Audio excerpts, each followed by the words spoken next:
जय गुरुदेव बच्चों। आज का पाठ है हिंदी व्याकरण शब्द निर्माण। आइए हम आपको परिचय कराते हैं उपसर्ग और प्रत्यय से। उपसर्ग क्या होता है? उपसर्ग उन्हें कहते हैं जो शब्दांश किसी शब्द के पूर्व जुड़कर उसके अर्थ को बदल देते हैं या उसके परिवर्तन ला देते हैं या उसमें एक विशेषता ला देते हैं, वे शब्द उपसर्ग कहलाते हैं। आइए हम इसकी परिभाषा देखते हैं। वे शब्दांश जो किसी शब्द के प्रारंभ में जुड़कर उसके अर्थ में नवीनता, परिवर्तन तथा विशेषता ला देते हैं, उपसर्ग कहलाते हैं। जैसे पूर्व पद मूल शब्द। अब देखिए उदाहरण के तौर पे अभाव। अब इसमें उपसर्ग है अ और मूल शब्द है भाव, जो बना अभाव। इसी प्रकार से है अभिप्राय। इसमें उपसर्ग है अभि और मूल शब्द है प्राय, तो शब्द बना अभिप्राय। फिर है अति, जिसका अर्थ होता है बहुत अधिक। अति उपसर्ग है और अंत जो है यह मूल शब्द है और क्या बना अत्यंत।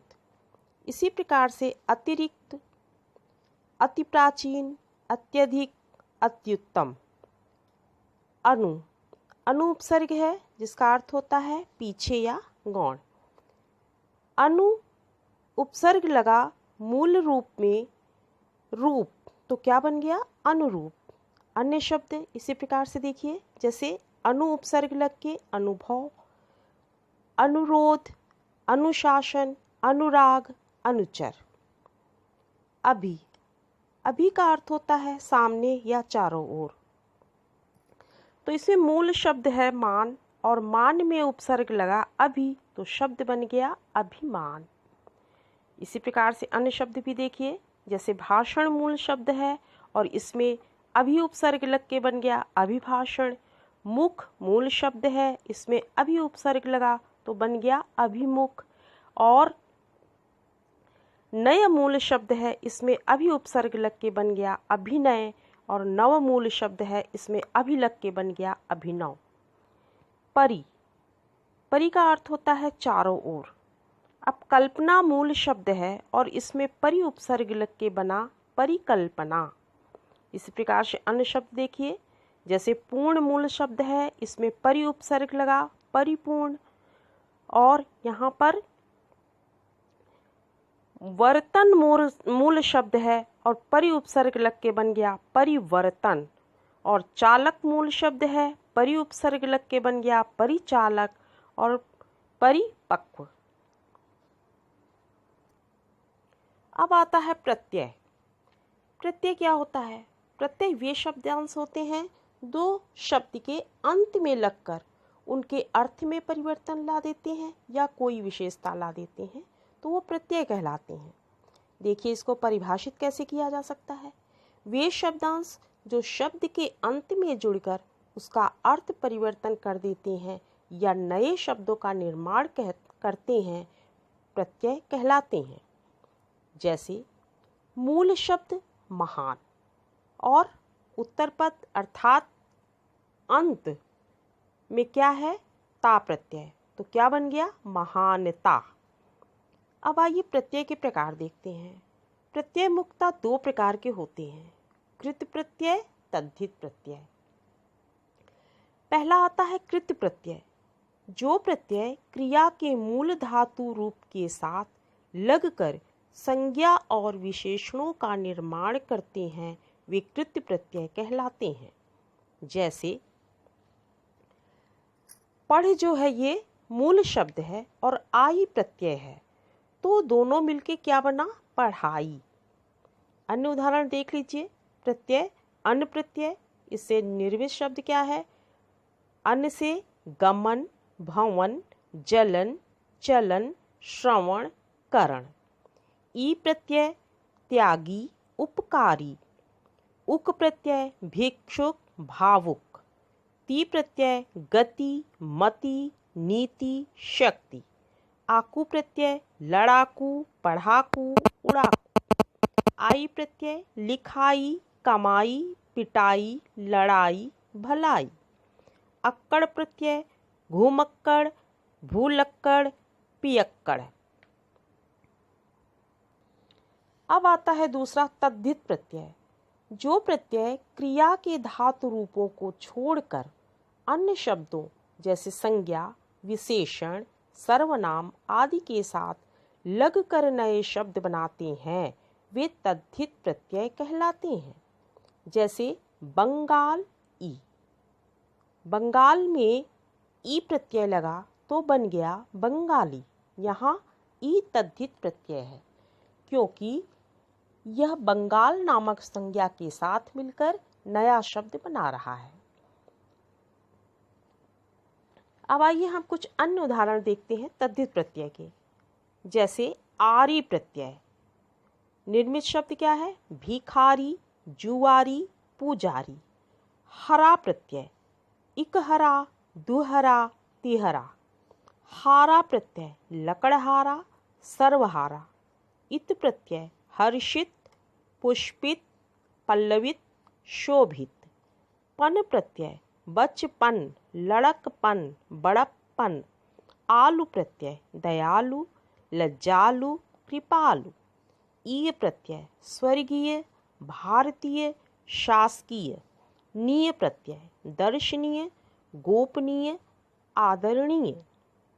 अब हम आपको कुछ विशेष बातें बताते हैं। कभी कभी एक ही मूल शब्द में उपसर्ग एवं प्रत्यय दोनों का प्रयोग होता है। जब इस तरह के शब्द आ जाएं तो आप लोग एग्ज़ाम में परेशान मत होइएगा। इसीलिए हम आप लोगों को पहले से ही सचेत कर दे रहे हैं कि ऐसे भी शब्द होते हैं जिनमें उपसर्ग और प्रत्यय दोनों का प्रयोग होता है। जैसे स्वतंत्रता।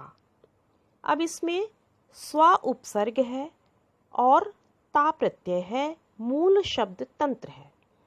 तंत्र मूल शब्द में स्व प्रत्यय लग गया और स्व उपसर्ग लग गया और ता प्रत्यय लग गया तो शब्द बना स्वतंत्रता। कभी कभी दो प्रत्ययों का एक साथ प्रयोग किया जाता है। जैसे समझदारी। अब यहाँ पर मूल शब्द समझ है, दार प्रत्यय है और ई प्रत्यय है। दो प्रत्यय लगकर बन गया है समझदारी।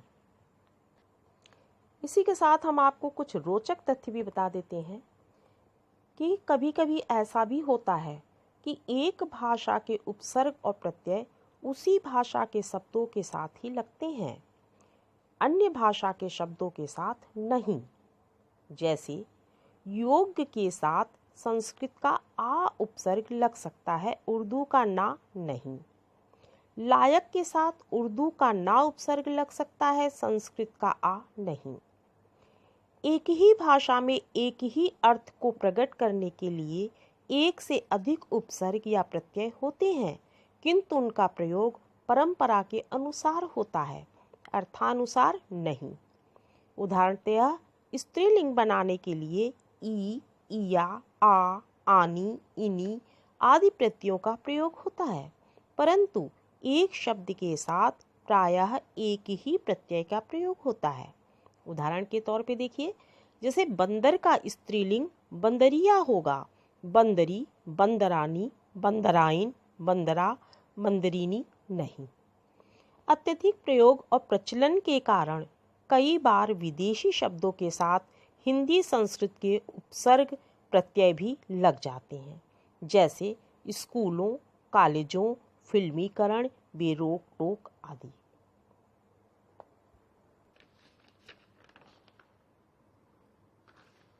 अब हम आपको बोर्ड की परीक्षाओं में पूछे गए कुछ इम्पॉर्टेंट प्रश्नों के बारे में बताते हैं। ऐसे शब्द हैं जो अक्सर पूछे जाते हैं। जैसे चमकीला, मूल शब्द चमक, प्रत्यय ईला। मिलावट, मूल शब्द मिल, प्रत्यय आवट। जेठानी, मूल शब्द जेठ, आनी, प्रत्यय। दैनिक, दिन, मूल शब्द इक, प्रत्यय। महानता, महान, मूल शब्द ता, प्रत्यय। लौकिक, लोक, मूल शब्द इक, प्रत्यय। अंकुरित, अंकुर, मूल शब्द इत, प्रत्यय। गवैया, ग, मूल शब्द एया, प्रत्यय। अब देखिए कुछ इस प्रकार के प्रश्न भी पूछे जाते हैं। निम्नलिखित में से कौन सा शब्द प्रत्यय का उदाहरण है? अभाव, प्रभाव, भावुक, स्वभाव।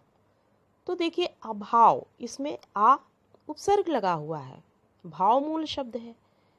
इसमें भाव मूल शब्द प्र उपसर्ग लगा हुआ है। और स्वामूल शब्द भाव, तो स्वभाव बना हुआ है। भावुक, भाव मूल शब्द में उक प्रत्यय लगा है, इसलिए यह प्रत्यय का उदाहरण है। फिर है निम्नलिखित में से मूल शब्द और प्रत्यय अलग कीजिए। कुलीन, बसेरा, बंगाली, भूखा। अब मूल शब्द और प्रत्यय अलग करना है। तो कुलीन, इस पे कुल मूल शब्द है और इन प्रत्यय है। बसेरा, इसमें बस मूल शब्द है, एरा प्रत्यय है। बंगाली, बंगाल मूल शब्द है और ई प्रत्यय है। भूखा, इसमें भूख मूल शब्द है, आ प्रत्यय है। निम्नलिखित प्रत्यय से शब्द बनाइए। जैसे मान प्रत्यय दिया है और आपको शब्द बनाना है, तो आप इससे बना सकते हैं श्रीमान, बुद्धिमान आदि। कार, कार प्रत्यय से आप बना सकते हैं चित्रकार, स्वर्णकार आदि। कौन सा शब्द सम उपसर्ग से नहीं बना है? अब यहाँ पर आपको देखना है कि कौन सा शब्द सम उपसर्ग से नहीं बना है। संबंध, इसमें सम उपसर्ग है। संबोधन, इसमें भी सम उपसर्ग है। संवाद, इसमें भी सम उपसर्ग है।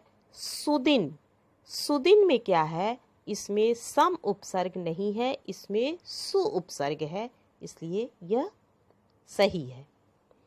फिर हम निम्नलिखित शब्दों में कौन सा उपसर्ग प्रयुक्त हुआ है?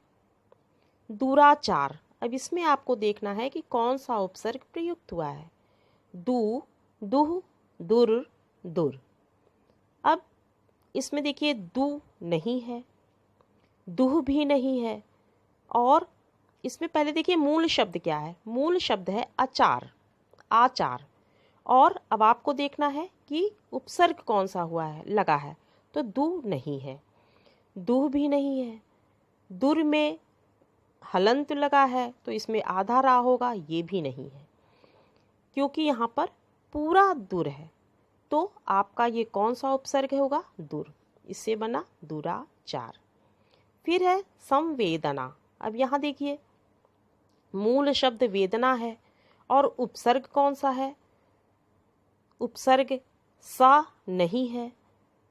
सम में हलंत लगा है, ये भी नहीं है, और स न आधा ना है, ये भी नहीं है।